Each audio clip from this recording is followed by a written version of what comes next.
जोंनि जांख्रिथाय देरानिफ्राय बयनिसिमबो गोजोन हामलायथि बावहरनाय थाबाय। दा दिनै बर' माहारियारि फरायसा आफादा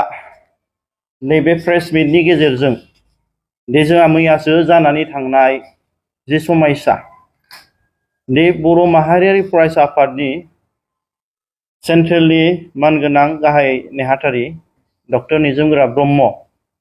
बेजों लोगोसे सेन्ट्रेल कमिटिनि भाइस प्रेसिडेन्ट सन्जय नार्जारी आरो उदालगुरि डिस्ट्रिक्ट जिल्लानि बर' माहारियारि फरायसा आफादनि गाहाय नेहाथारि राजेश बिथांमोनहा दे बर' माहारियारि फरायसा आफादखौ हथादै जोंजों सावरायाबालानो एबा रिजाइनेशन लेटार होआबालानो बिथांमोनहा दानि बिटिसि खुंथायनि मानगोनां बिटिआरनि सीएम प्रमद बर' बिथांमोनहा जइन जाहैदों। दा बेयावहाय जोङो बर' माहारियारि फरायसा आफादा जों गिबियावनो बे बिथांमोननि थांनायाव जों गिबियावनो बेखौसो बुंनो लुबैदों जे नंगौ बिथांमोनहा जेब्ला जाय समावहाय बर' हारिनि गेजेरावहाय गोबां जेंना गोबां खैफोदफोर फैदोंमोन, जाय समावहाय बर' हारिनि गेजेराव जेबो आफादफ्रा जातिनि इस्यु बुंनो हालामोन, जाय समावहाय बर' हारिनि इन्टेलेक्सुयेल्सफ्रा बबा बेंगा जानानै थानांबायमोन मिथिनानैबो, जाय समावहाय बर' जोहोलावफ्रा फिन खेबसे आर्मि मिलिटारि पुलिसफोरजों हमै सोरबा दंफां सिखावनि नामाव सोरबा मैहुर खालामनायनि मुङावहाय दिनै हमनानै गावथारफिनजानायखौ जों नुनो मोनबायमोन। जाय समावहाय दे जोंनि बर' हारिनि गेजेराव मोनसे बे गावजों गाव मोनसे इयुन जेनेबा थांनानै थानायनि जाय मोनसे सिमां आलादा रायजो सोरजिनाया जोबनानै थांबायमोन। बे थिग समावनो जों गोदान जोलै आरो जोलैसाफ्रा बेसेबां दानि रोंगौथि गोनां गोरों सेंग्राफ्रा जोङो जयै सावरायलायनानै दे गोदान मोनसे बर' माहारियारि फरायसा आफाद दानानै जातिनि फिन खेबसे सोमावसारफिननायनि जे सिमांखौ जों सुजुदोंमोन, जातिनि जि मोनसे आद्रा थानाय सिमां आलादा रायजो सोरजिनायनि जि थांखि बेखौ जों लांफिननो थाखाय जों जानजि खाफ्रादोंमोन। दानि जोंनि बिटिआरनि मानगोनां सीएम प्रमद बर' बिथाङा जिहेतु जोंनि बर' माहारियारि फरायसा आफादनि सोद्रोमाफोरखौ जेने थेने फोजोबनाय एबा जेने थेने वान पलिसि नङाब्लासिनो आनादार दस्रा पलिसिजों दिनै फोजोबस्रांनायनि जि मोनसे पलिसि बेखौ बिथाङा बानायबाय थानायखौ जों नुनो मोनदों। नोंगौ बिथाङा दिनै पुलिस प्रसेसननि थ्रुयै जे जोंनि सेंग्राफोरखौ मेन्टेलि टर्चार होनाय एबा नंखाय दैयाव साजा फोनांनानै बिथाङा दिनै थानायाव लांनाय जेलाव लांनायखौ जों नुबाय थादों। आरो बेल' नङा, जोंनि सेंग्राफोरखौहाय थाखा फैसानि नेगसिएसन खालामनानै दिनै बिथांखौ लांनायखौ जों नुनो मोनदों। नोंगौ बिथाङा जोङो बेखौसो बुंनो सानदों जे बिथांखौ मानगोनां बिटिआरनि सीएम प्रमद बर' बिथांखौ जे जोंहा दिनै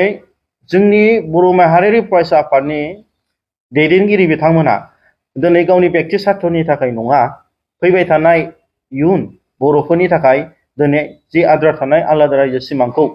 जों बेसेबां लांनो हायो, बेसेबां जाफुंसार होनो हायो, बेनि थाखाय जों चेलेन्ज एबा बिनि थाखायसो जोङो दिनै लामा हान्थिबाय थादों। गतिके नोंथाङा ओमफ्राय प्रेस मिटनि गेजेरजोंनो बुंगोन दे गतिके नोंथाङा दिनै आन्दलनखौ सापर्ट खालामोब्ला फाइनान्सियेलि खालाम, नाथाय जोंनि मानसिखौ लांनानै दे नोंथांनि राजनितिक हान्जायाव आर'नाइ गानहोनानै बे फैसा जासिनायखौ बन्द' खालाम।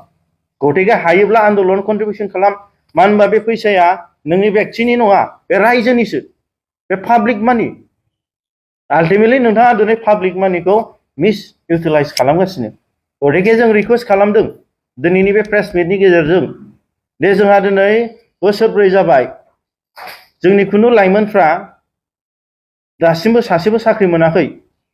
दिनै CSBR फांसन जानानै दं। दिनैहाय जोंनि फुराना बिजनेसमेन बिथांमोना दिनै बोसोरबा जाबाय फुराना बिलखौ थाइसेबो मोनाखै बिथांमोननो हर आरो दिनैहाय जोंहा गोबां जेंना दं दिनै हा हुनि अधिकार जाय ट्राइबेल बेलेन्स ब्लकआवहाय नन ट्राइबेलफ्रा बायनो मोनामोन बियो दिनै बायलाय फानलाया जागासिनो खुनु अबजेक्शन गैया दिनै गोबां जोंहा दिनै बर'फोरनि गेजेराव जेंनाजों जोंहा जानानै फैदों दा रिसेन्टलि दाख्लैहाय रुपनाथ ब्रह्म सिभिल हस्पिटाल जाय रुपनाथ ब्रह्म सिभिल हस्पिटाला जाहैबाय जोंनि बर' हारिनि मुंदांखा सासे पलिटिकेल लिडार जाय बिथाङा भारतआ उदांस्रि जानायनि आगोल जेब्ला भारतखौ इंराजफ्रा खुंदोंमोन केबिनेट मन्त्रि जानायमोन दा बिथांमोन बादे आसामावहाय गिदिरथार कन्ट्रिबिउसन गोनां सासे लेजेन्ड बिथांमोन बादिनि जि नाम बिथांमोननि नामै जितु सिभिल हस्पिटाल बानायनो नागिरनाय बेखौ दिनै फोजोबस्रांनो नागिरनाय दा बैफोरबादिखौ दिनै बनसुनि जोंनि मानगोनां दैदेनगिरि बिथांमोना दा क'क्राझार नोगोरनि मानगोनां दैदेनगिरि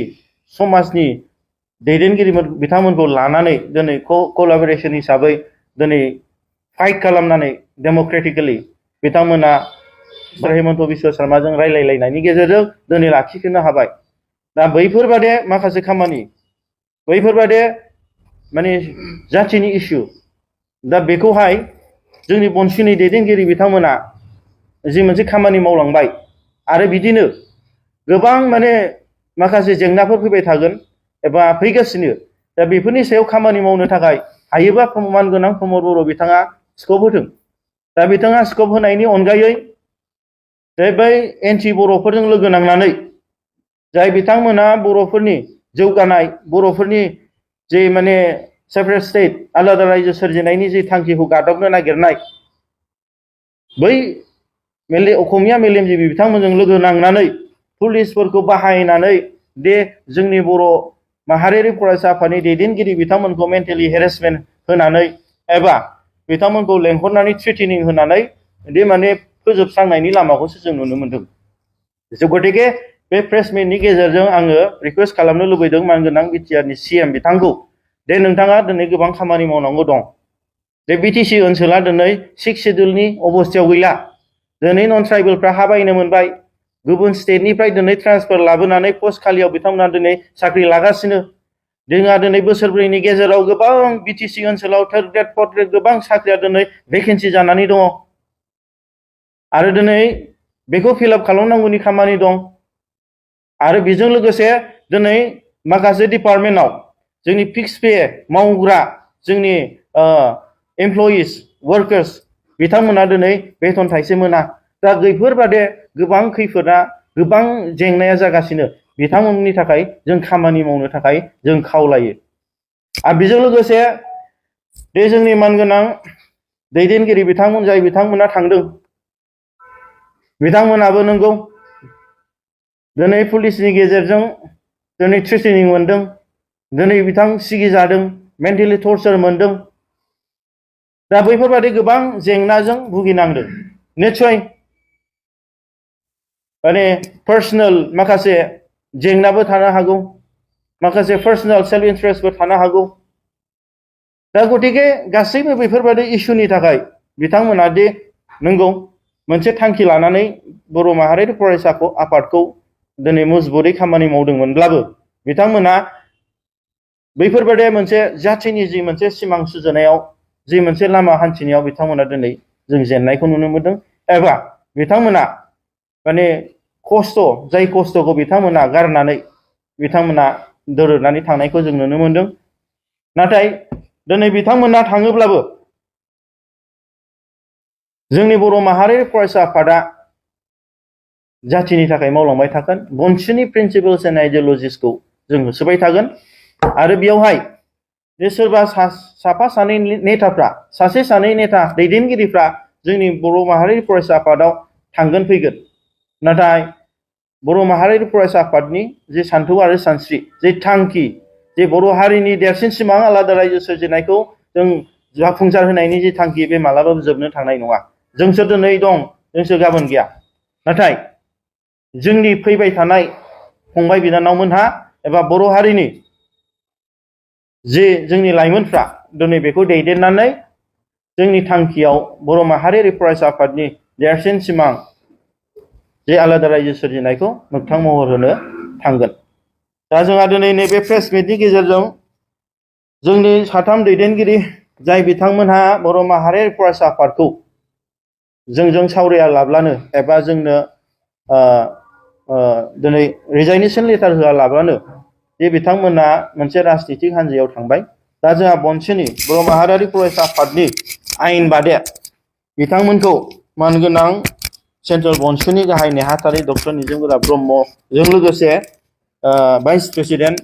सन्जय नार्जारिजों लोगोसे उदालगुरि जिल्ला बर' माहारि फरायसा आफादनि गाहाय नेहाथारि राजेश बिथांमोनखौ जों फर्मेलि नैबे प्रेस मिटनि गेजेरजों बे बिथांमोनखौ जोङो बन्सुनिफ्राय एक्सपालसन खालामबाय एबा बिथांमोनखौ बन्सुनिफ्राय बिथांमोना दि बनाफाइड सासे माने मेम्बार नंला बेखौ जों डिक्लेयार खालामनाय जाबाय।